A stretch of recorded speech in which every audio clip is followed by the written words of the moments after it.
I guess you guys had a lot of film today. So what did you see in the last minute of play there? Kind of what would you have done differently? I mean, from an individual standpoint, take care of the ball. I don't like turning the ball over. I try to value that as much as I can, like it's my own. So from my standpoint, not turn the ball over and just execute. And as far as towards the end of the game, I kind of got on CJ towards the end because it's like I'm the type of person, if it's your night, it's your night, you know what I'm saying? So it was his night, and he kept us in it as far as, making big shot after big shot. So I feel like even towards the end, when he got the rebound, he kind of looked, for me, in a moment, it's like 13 seconds. And, I'm kind of like, I told him, like, I wanted you to keep it and go take whatever shot you wanted. And we would have lived with that because you're the one that carried us to that point. So, at the end of the day, everybody take your individual accountability, and mine was obviously turning the ball over. I don't like turning the ball over. And that's just that. And then, at the end of the game, you just got to get a shot off. So that's that. Anything in particular you attribute to turnovers to? Is it just getting familiar with these guys, or what do you kind of attribute to? I mean, I don't point fingers, man. You watch the game, you see whatever you see. So I'm the last guy that I'll point fingers. I take accountability. I don't turn the ball over. I don't like turn the ball over. So, that's just that, me being better with the ball. So. John, yeah, you mentioned you're characteristically not a high turnover guy, but this year you had a game of 7, I think, against the Grizzlies. Last night it was 8. And I know you don't want to point fingers, but what can you do besides, executing better? What do you feel like you can do better on that end to reduce that number? I mean, it's a team game. I think Willie always preaches that we got to execute, be in our spots, help your teammate out, whatever it is. But at the end of the day, like I said, I will be better. It's not I can. I will be better. And that's really that. I don't know. Do you feel like spending just more time with the guys, practice court, all that stuff would help?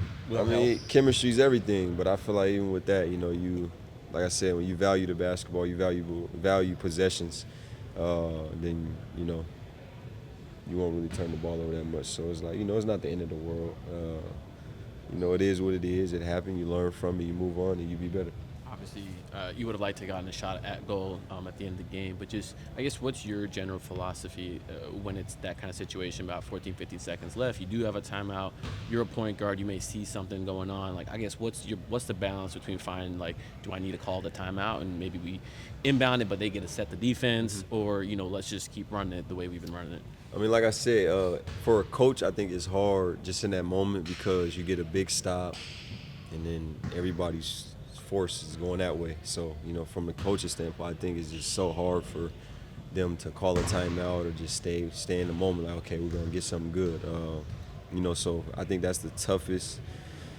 In that situation like last night, I feel like CJ, you keep it and we live with you because it was your night, and one thing about the end of games, you don't want to play in the crowd.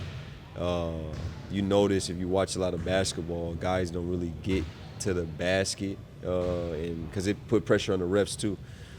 So I feel like guys like myself that could create. You got CJ obviously create. You get the call what you want. So I feel like CJ, he bring the ball up, you get out the way. Or in that sense, I brought the ball up and. A big fella come and set the screen, I could easily back up, but in that moment, even when I'm bringing it, I'm ready to go to one of our plays to CJ, but I notice he's at half court and the big fella comes. So it was just a lot. Like I said, you learn from it. It's all a lesson, to learn. And you look back at it and, it's great film to have because, like I said, you could grow from it. And we all still trying to learn how to play with each other, We got guys in, we got guys out, no excuses.